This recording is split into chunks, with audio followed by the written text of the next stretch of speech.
sitio moi complicado, que se el non houbera falado, non houbera pedido socorro, non se vía o coche, non se vía para nada.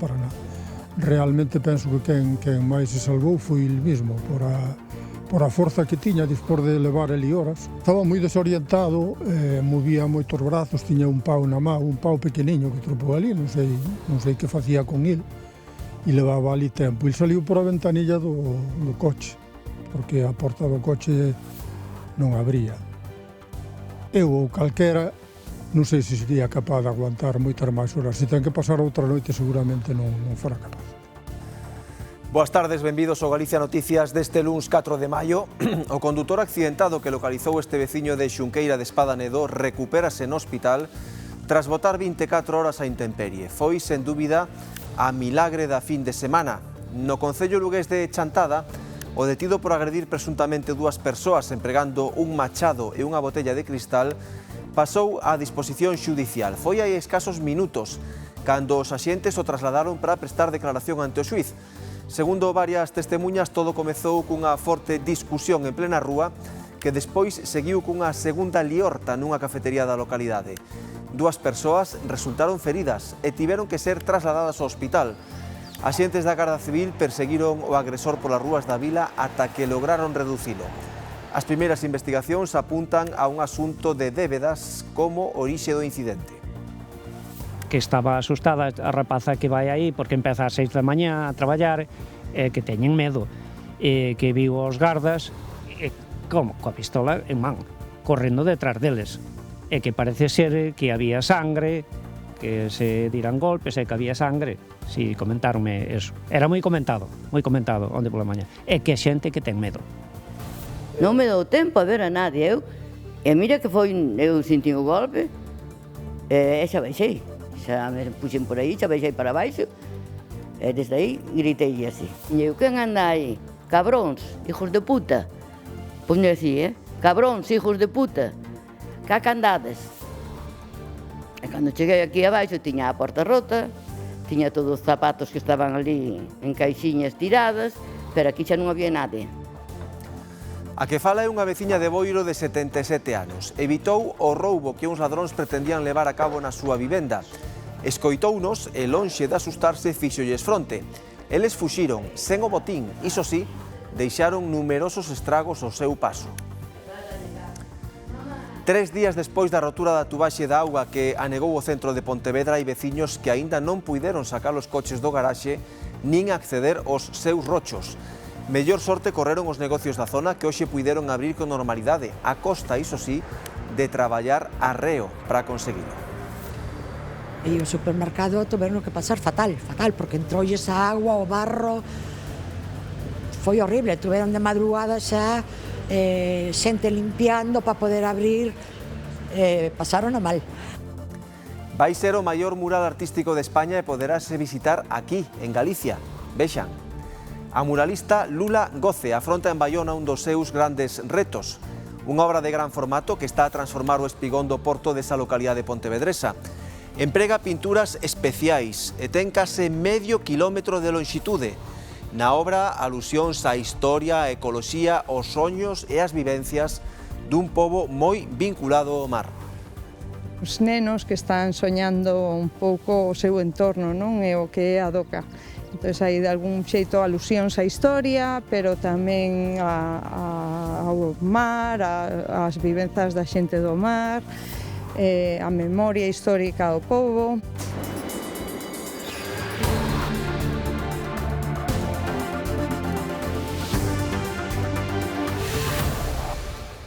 Comezamos en directo en Chantada, na provincia de Lugo, onde este luns pasou a disposición xudicial hai escasos minutos. O home detido por agredir presuntamente dúas persoas, unha delas cun machado. Última hora, Demetrio Morenza, contanos. Sai apenas uns minutos, a 1:30, chegaba ata estes xulgados o detido como presunto autor desas agresións e, por certo, fortemente escoltado por axentes da Garda Civil para evitar calquer incidente, xa que minutos antes de que chegara ata aquí, ata estes xulgados, presentábase por os alrededores deste edificio precisamente unha das persoas que recibía eses golpes, en concreto que recibiu os golpes co machado, que xa foi dado do alto no hospital, presentouse aquí cunha actitude cando menos violenta, así que para evitar calquer incidente presentáronse varios axentes da Garda Civil escoltando este traslado sin que tuvera que actuar, xa que esa persoa conseguiron que minutos antes de que chegara o vehículo co detido abandonara este lugar. E agora moi pendentes desa declaración por os feitos que se producían onte pola mañá aquí en Xantada, unha liorta entre varias persoas aldábase con un ferido por machala e unha liorta posterior nun bar, noutro ferido cunha botella. O autor, presunto autor desas dúas agresións, está agora declarando nos xulgados. A Garda Civil prendeu no centro de Chantada un veciño que presuntamente cometeu varias agresións en cuestión de minutos. En primeiro lugar, atacou un home cunha machada, causándolle feridas nun brazo. Ao parecer, previamente mantivera con ele unha forte discusión por débedas na mesma praza de Santa Ana. Dende ali dirixiuse a unha cafetería na avenida de Monforte, onde agrediu cunha botella rota outro residente na vila.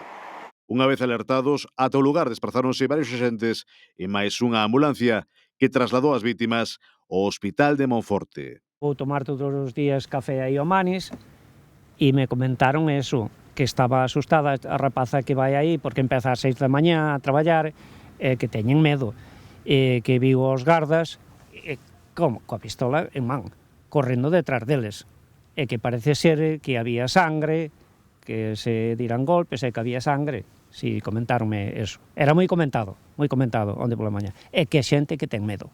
A última das agresións rexistrouse a escasos metros dos xulgados chantadeses, onde está previsto que ao longo deste luns preste declaración o detido. Cobra forza a hipótese de que a caída mortal dunha muller dende a muralla de Lugo foi accidental. A Policía Nacional mantén aberta a investigación sobre este tráxico suceso. A vítima, unha muller de 42 anos de nacionalidade húngara, caeu ao baleiro dende o adarve da muralla á altura da zona onde se produciu un derrubamento polas chuvias. O suceso aconteceu ás 6 da mañá do domingo. Algúnas testemunhas afirman que antes de caer estivo uns segundos agarrada ás pedras do monumento romano antes de caer finalmente. 3 días despois da rotura da tubaxe que anegou o centro de Pontevedra, moitos veciños aínda non puideron sacar os coches do garaxe nin acceder aos seus rochos. Foron os peor parados. Os negocios da zona xa funcionan con normalidade. Operarios do Concello e do Servizo de Augas traballan arreo na rúa Benito Corbal para arranxar a desfeita do venres pasado. Os peritos están a avaliar os danos nas edificacións afectadas pola rotura dunha tubaxe de madrugada. El día siguiente parecía que no pasaba nada, porque por la noche estuvieron limpiando la arena o tierra que había todo por aquí, se oían los rastrillos, y por la mañana parecía que no había pasado nada. Aí o supermercado tuveron que pasar fatal, porque entrou esa agua, o barro, foi horrible, tuveron de madrugada xa xente limpiando para poder abrir, pasaron a mal. Malia os danos sufridos no supermercado, o resto dos negocios nas rúas Benito Corbal e Blanco Porto apenas sufriron os efectos do anegamento. A maioría dos veciños afectou a rotura da tubería, pero a nós debe ser pola rampa ou porque estamos un poquinho máis levantados no chan e non nos chegou agua nin nada, nin na rampa que temos na entrada, nin o chan que temos aquí na tenda. Tivemos sorte. Pasamos un mal rato porque o negocio aquí é moi baixiño e a parte dentro da tienda ten moitísima mercancía. Entonces, claro, o noso medo era que se inundara todo e que se estropeara moita mercancía, aparte de o traballo de limpiar, colocar, ter que cerrar, eso influyenos moito. Os que seguen co susto no corpo son os veciños do edificio cuxo garaxe e rochos quedaron asolagados. Yo oía ruidos, me levantaba a oscuras, no había nada, porque al cerrar las dos ventanas, arriba yo no oigo nada. Y como tampoco oigo mucho, y yo pasé la noche intranquila porque yo sentía cosas. Yo estoy operada del pie y no podía bajar a oscuras todas las escaleras. porque me daba miedo, por encima mi madre también está conmigo, porque como me operé, y entonces pues también mi madre no estaba para bajar. Todas las escaleras oscuras y después subirla. Entonces, claro, como hubo las explosiones, con la segunda ya se asustaron, dijeron, mira, mejor que bajamos. Pero al decirle yo lo que me pasaba con mi madre, dijeron que bueno, los bomberos que esperábamos, si era necesario, pues ya nos venían a ayudar. Pero bueno, no hizo falta, gracias a Dios. A imaxe era de catástrofe total. Non estamos acostumados nin cando chove, nin cando hai temporal a ver tanta agua. Aínda queda auga nos 3 andares do garaxe do edificio que levou a peor parte da ruptura da tuaxe. Os veciños confían en recuperar a normalidade, mala que aínda non saben nin como van a topar os seus rochos. Non me dou tempo a ver a nadie, e mira que eu senti o golpe, e xa baixei, xa me puxen por aí, xa baixei para baixo, e desde aí gritei así. E eu, quen anda aí? Eu tiña a porta rota, tiña todos os zapatos que estaban ali en caixiñas tiradas, pero aquí xa non había nadie. Varias comunidades de veciños da contorna da Praza da Leña, na cidade da Coruña, din vivir un pesadelo por culpa das pombas. Segundo denuncian, un edificio abandonado converteuse en refuxio para as aves que crían e enchen de excrementos o seu patio. Piden solucións urxentes porque o problema, segundo eles, vai a máis. Hai tempo que as pombas atoparon un acubillo ideal neste patio de veciños do centro da Coruña. Hay mogollón, no puedes abrir las ventanas, no puedes ventilar, no puedes tender. Aparte de, aún el otro día vi un capítulo de House que había una infección por palomas, porque es una cosa seria, ¿no? Es algo medioambiental que yo creo que se tendría, más allá de la molestia, y que está ahí abandonado y, bueno, aparte es un cúmulo de basura. Sinalan que a orixe do problema está neste edificio abandonado da Rúa Mercado.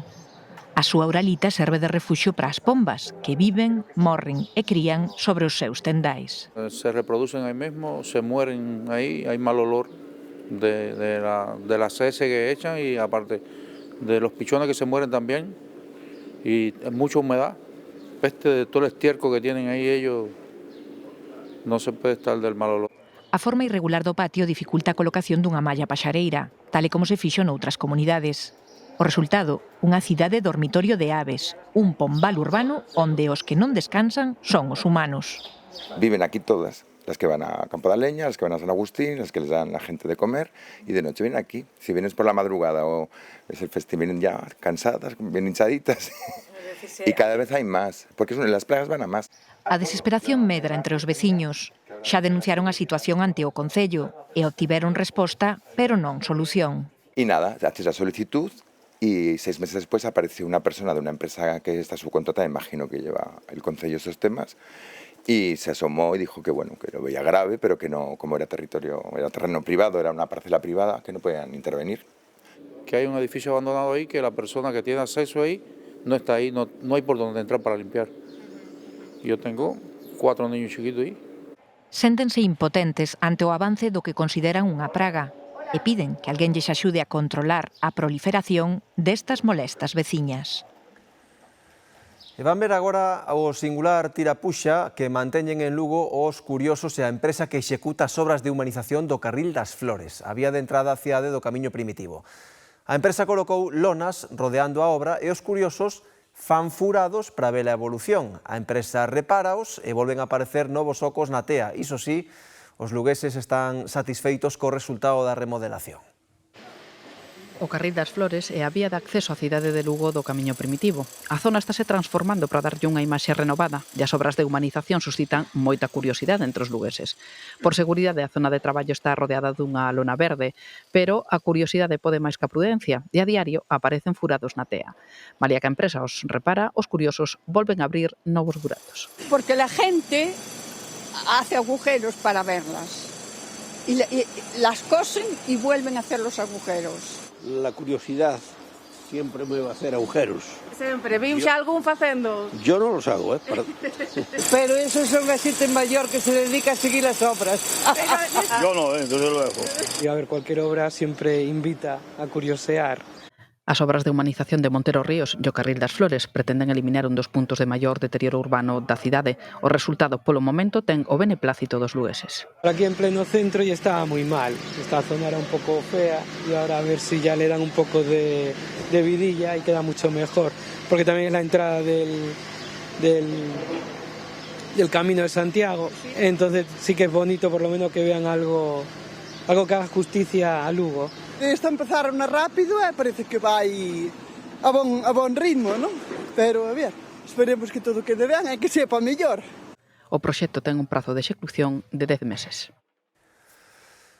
Continúa ingresado no Hospital de Ourense o home que a pasada fin de semana botou máis de 24 horas a intemperie tras sufrir un accidente de tráfico. Salvouse grazas a que un veciño escoitou pedir auxilio e acudiu na súa axuda. O rescatador, aínda emocionado, contábanos hoxe que foi un milagre. E sinto pedir socorro, así con bastante forza, e entonces xa me dirixín a donde salía esa voz. Aínda conmovido polo que viviu o sábado á tarde, Alfonso contanos como o seu paseo vespertino acabou nun rescate milagroso. A voz que escoitaba viña deste burato ao pé do camiño, pero a uns 10 metros de profundidade. Xa vin un coche pois moi amolegado e tal, e ao lado, cando cheguei onde el, un señor fora do coche e bueno, movéndose todo mollado, faltáballe un zapato. O home de 78 anos levaba ali máis de 24 horas, pasou a noite a intemperie e tamén a treboada do sábado á mañá. Estaba consciente, pero non se podía desprazar. Xa vin que as pernas non movía, tiña sempre na mesma posición, si movía moito a cabeza e os brazos, pero as pernas non movía. Non sei se era debido á hipotermia, que supoño que a tiña, ou eu vía que tiña unha mallada feita ali onde o coche, e el peleou por levantarse, Realmente penso que quen máis se salvou foi el mismo, por a forza que tiña dispor de levar ali horas. O coche saíuse da estrada pola marxe dereita sen deixar apenas rastro na barreira quitamedos e caeu por un terraplén ata quedar oculto entre as árbores. Atrás quedou a defensa do coche que non se vía desde a estrada. Tamén quedou polo camiño o móvil do condutor, o que a familia chamou insistentemente. A familia andaba buscando desde o día que desapareceu. O primeiro que me preguntou é que me decía o móvil e tal. Seguramente porque a familia chamou no móvil, claro, e el sentiría o sonar e non daba con il, claro. Non daba con il porque o móvil estaba fora do coche e na punta arriba do barranco. Un helicóptero medicalizado trasladou no Hospital de Ourense, onde segue ingresado porque ten fracturas nas costelas e múltiples contusións.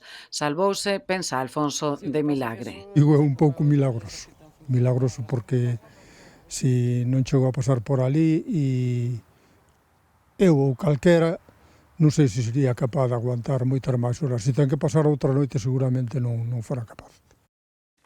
E atención agora a ese roubo frustrado nunha vivenda de Boiro do que lles falábamos con anterioridade. A muller que vai camiño dos 80 anos espantou os ladróns tan pronto puxeron un pé dentro da porta. O que non puido evitar foron os estragos que fixeron para entrar.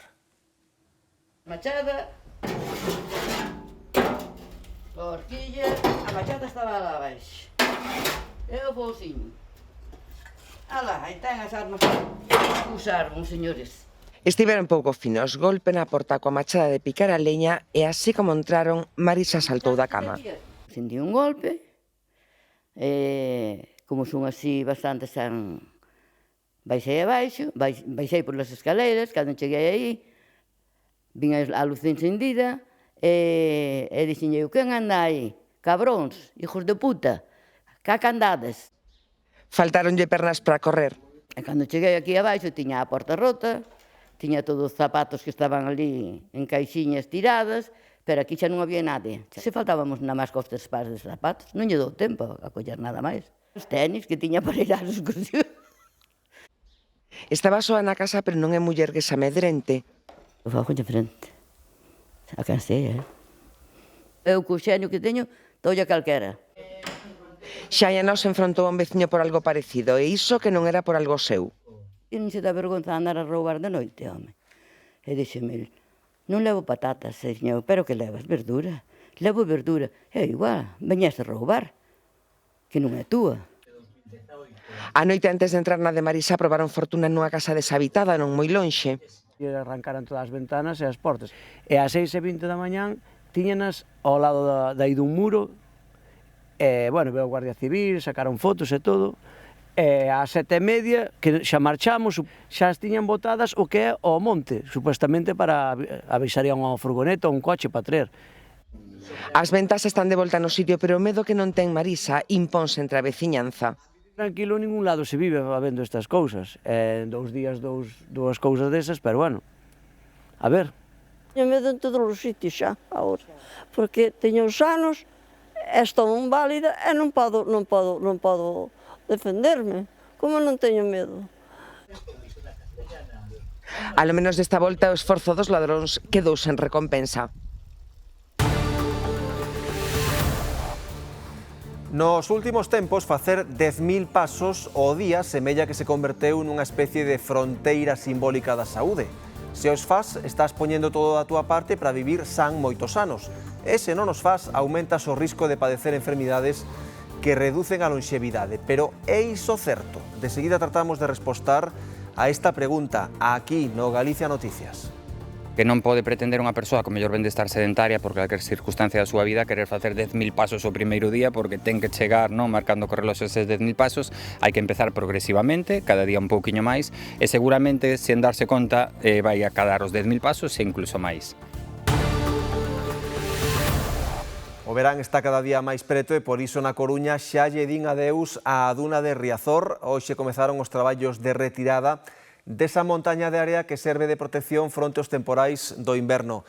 Mercedes Eijo, contanos. Si, uns traballos que comezaron esta mañá, eses traballos de retirada da duna de protección de Riazor que se alongarán durante aproximadamente 15 días. E serán tamén uns traballos que incluirán outras labores como desenterrar e limpar as duchas e os lavapés ou instalar as casetas dos socorristas, todo para que as praias estean listas antes do vindeiro 15 de xuño. A duna de Riazor ten unha lonxitude duns 360 metros e protexe o paseo marítimo dos temporais do inverno. Levantouse por primeira vez en 1995 tras un forte temporal. Como lles dicimos, estes traballos comezaron hoxe e esta área que conforma a duna de Riazor será retirada por 2 bulldozers e unha retroexcavadora. Pois se confiaban que esta semana, coa entrada do mes de maio, o sol afianzara a súa presenza con nós, deben saber que non, que a inestabilidade será a tónica. A ameaza de chuvia e a baixada das temperaturas acompañaránnos os vindeiros días. Con todo, nalgunhas hortas urbanas de Santiago temen máis outro tipo de sorpresas que as que nos poida traer o tempo. Vexan. Eu plantei tomates, ajo, cebolla, judías, tirabeques. Ayuda mucho que ayer llovió. Si chove, que choiva, porque ayuda moitísimo. Nesta horta urbana de Santiago confían en que a chuvia caia con xeito e as plantacións vayan arriba. A inestabilidade coa que comeza o mes de maio din que non é a maior ameaza que terán as súas colleitas. La peor cosa que puede pasar es lo que pasa aquí siempre, es que la gente roba. Hay mucho robo. El primer año nos han robado todas las herramientas de mano de la caseta. Y con los tomates estaba esperando hasta que se ponía muy verde, rojo. Y lo que me pasó es que el momento que se ponían rojo, alguien me las robó. Con todo, esta tarde pouco se poderá traballar nas hortas. Arestora temos unha masa de aire frío que ven do Atlántico Norte, nas capas medias e altas da atmosfera, aire algo máis cálido na superficie, e iso provoca inestabilidade. Así que, bueno, pois comenzamos este luns, agora pola tarde, con chubascos de tipo tormentosos. Son chubascos que sempre van a ser irregularmente repartidos, non van a caer en todo o territorio coa mesma intensidade ni ao mesmo tempo, pero sí, en calquera punto de Galicia podemos coller algo de chuvia durante a tarde. Unha situación que se vai a repetir prácticamente igual mañá martes. As previsións apuntan a unha baixada das temperaturas con valores pouco propios para a altura do ano na que nos atopamos. máximas entre os 15 e os 20, mesmo por debaixo dos 15 en algúns lugares, e as mínimas pois tamén en moitos lugares por debaixo dos 10, así que van a ser temperaturas nesta primeira semana de maio máis propias de marzo. Durante esta semana o consello sería non perder de vista o paraugas e tamén volver a recuperar do armario pois algunha prenda de máis abrigo que, lóxicamente, no mes de abril pois tivemos que usar pouco. Mércores e xoves serán xornadas máis tranquilas, pero unha nova borrasca chega a Galicia o venres. A inestabilidade continuará durante a fin de semana. Esta semana primeira de maio pois vai a comenzar con temperaturas baixas, con chuvias intermitentes, pois non prexuzga para nada como pode ser o resto do mes, así que, bueno, pois haberá que ir un pouco semana a semana vendo como se vai conformando a atmosfera. A estas alturas non hai dúbida de que calquera actividade física que realicemos é boa para a saúde, pero nos últimos anos facer diariamente 10.000 pasos converteuse nunha especie de fronteira simbólica, como se cumprir ese obxectivo fora garantía para reducir o risco de mortaldade. Pois ben, os expertos son máis cautos con ese dato. Un estudo recente concluiu que mesmo facendo menos da metade xa estamos obtendo un beneficio importante para a nosa saúde. O mito dos 10.000 pasos remontase a mediados da década dos 60, unha campaña publicitaria para vender podómetros coincidindo coa celebración dos Xogos Olímpicos de Tokio, cun nome que en xaponés significa precisamente 10.000 pasos, fixo que se asociara esa cifra a un estado saudable. E si, camiñar é beneficioso para a nosa saúde, pero con moitos menos xa imos ver resultados. Todo que a actividade física, moverse, non, dai eses 10.000 pasos nos vai aportar sempre beneficios. Beneficios tanto a nivel físico, todo que sea movimento vai ser óptimo, a nivel físico e a nivel mental tamén, non? E se pode ser nun entorno natural como no que estamos agora, pois moito máis maravilloso. O importante é moverse ao longo dunha xornada, non é tan complicado chegar a esa meta. O que non pode pretender unha persoa que mellor vende estar sedentaria por calquer circunstancia da súa vida querer facer 10.000 pasos o primeiro día porque ten que chegar, non, marcando co reloxo eses 10.000 pasos, hai que empezar progresivamente, cada día un pouquiño máis, e seguramente, sen darse conta, vai a cadar os 10.000 pasos e incluso máis. Sempre é mellor facer algo que non facer nada e aproveitar os espazos ao aire libre para obter o mellor beneficio para a nosa saúde. Chova ou vai a sol, esta imaxe de xente paseando é habitual en calquera recuncho. Ao longo dunha xornada, procurar facer 10.000 pasos é un pouco máis viable que facelos de súpeto, entón aí está a clave, non? En poder regular durante o día, adecuada ás miñas circunstancias, facer esos 10.000 pasos en total pode ser unha moi boa referencia. Así que desa campaña publicitaria quedamos co dato dos 10.000 pasos diarios, pero os expertos lembran que a partir dos 4.000 xa empezamos a reducir riscos e a ver os beneficios para a nosa saúde. En malia que a cifra variou nestes últimos anos, o importante é recordar que camiñar, sen dúbida, é saúde. Imos falarles agora de toda unha institución na cidade da Coruña que estes días está de aniversario. Falamos da Cociña Económica, que cumpre 140 anos dando apoio a todo aquel que, por circunstancias da vida, precisa dos seus servizos. Agora buscan novos socios e chaman á colaboración de todo aquel que poida botar unha man. Andrea atravesa un complicado momento persoal. Cada día acode á Cociña Económica para resolver as necesidades máis básicas. Axudoume Pablo agora tamén para mirar o da axuda, bueno, cola comida sempre está boa. Tenemos aquí o sitio de descanso, entonces tamén esa xente que non poden, por exemplo, entrar no Padre Ruminos por calquer motivo, pois teñen a oportunidade de vir a comer, ducharse, a Pablo tamén te axuda co que pode, sempre é un sitio que a xente necesita. Como a ela pasan a diario por estas instalacións alrededor de 2.000 persoas, a maior parte delas para recoller o xantar para levar a casa. Va hoy fabada, despois está la pizza, el bocadillo e un poquito de pan. Chus leva 34 anos ofrecendo o seu sorriso a cada un dos usuarios que buscan na Cociña Económica un prato, un lugar onde asearse, lavar a roupa ou compartir unhas horas ao quente. Cada uno tiene una historia, unas porque no tienen trabajo, otros porque no tienen pensión para subsistir la vida y no tienen para comer. O perfil dos usuarios foi mudando cos anos. De persoas que levan moito tempo en paradas de larga duración, xente que está recibindo unha prestación pero non alcanza para levar unha vida digna, persoas que están na rúa, que están dormindo na rúa, porque hai bastante xente outra vez na rúa, e familias na que vai desde xente maior hasta nenos pequenos que levan a súa comida para casa tamén. A cociña económica chama agora a colaboración, precisan socios e doazón de roupa e alimentos. Renunciar a 5 ou 10 euros ao mes tampouco significa moito, non? Pero si é certo que hai moita xente que lle costa, non? É importante que seguir, sobre todo, axudándonos desa maneira, tanto colaborando económicamente como realizando aportacións de donativos en especie, como son alimentos non perecedeiros, eso para nós sempre é fundamental. Máis colaboración para seguir soprando as velas 140 anos despois. A ponte festiva e sobre todo o Día da Nai fixeron que os balnearios galegos tiveran unha alta ocupación durante estes primeiros días de maio. Visitantes a maior parte da comunidade ou das rexións limítrofes que aproveitaron as xornadas de lecer para descansar e relaxarse nas augas termais. É a relaxación pola que moitos apostaron nesta ponte festiva. Vivimos en Ponferrada e gustanos moito o tema dos balnearios.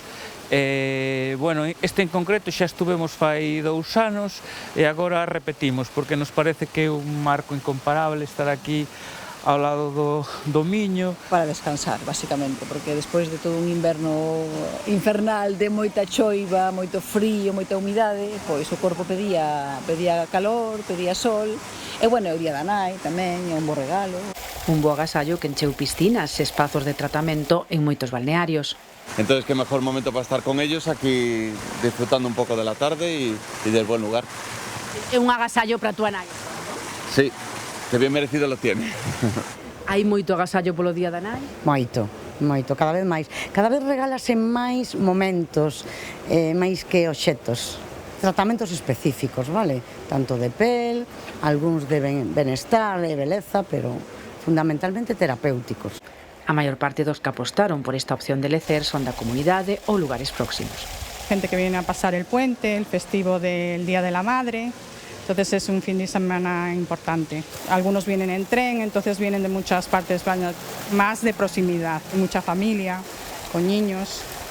E un poquinho que estén en contacto coa natureza, porque é unha zona que ten bastante, ao redor ten bastante natureza e aproveitas un pouco de todo, para facer natureza, un poquinho de relax. Circuito e masaxes e nada, e ahora pois vimos de camiñar un pouquiño por a ruta esta de senderio. En un lugar destes eu creo que sales como renovado. E co traballo e co todo, un día hai que tamén darse un mimo a un mesmo. Aloumiños de auga termal para volver con folgos renovados á rutina. A muralista Lula Goce afronta en Baiona un dos seus grandes retos. Ten obras emblemáticas espalladas polos 5 continentes e agora enfróntase o que será entre semanas o maior mural artístico de España. 1.400 metros cadrados e case medio kilómetro de longo de arte de gran formato.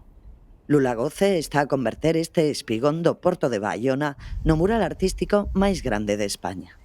Un reto que implica o uso de pinturas especiais pro salitre e as inclemencias do tempo. O mundo de Lula, cheo de elementos naturais e deuses coidadores, cubrirá a doca da Vila Pontevedresa. Hai uns nenos que están soñando un pouco o seu entorno, non? E o que é a doca. Entón hai de algún xeito alusións á historia, pero tamén ao mar, ás vivenzas da xente do mar, a memoria histórica do pobo, non podía faltar a vexetación mariña, xa que é algo que para mí é unha constante.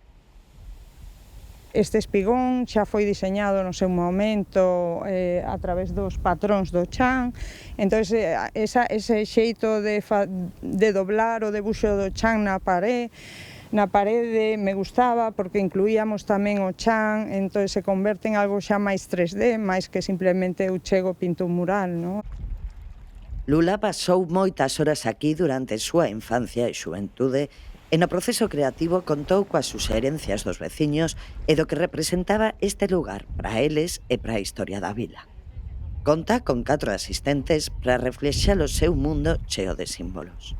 Como diosas ou deuses ou ninfas, non? Como este tipo de personas que están cuidando desa natureza e desa terra, que representan un pouco tamén todo ese imaginario tanto religioso como mitolóxico, como pagano que temos especialmente en esta rexión, non?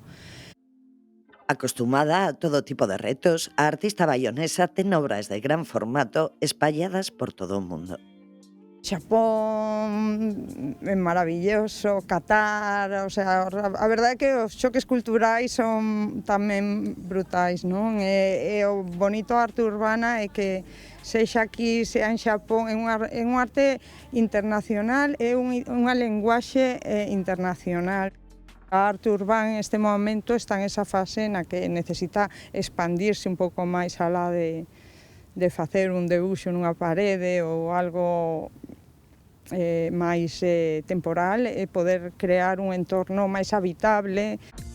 E seguindo esa filosofía, ten xa en marcha un proxecto con arquitectos e enxeñeiros para deseñar o barrio do Rocío en Vigo. Así rematamos este primeiro Galicia Noticias da semana. Deixámolo xa co telexornal que presenta Marta da Riva. Grazas por estaren aí un día máis e moi boas tardes.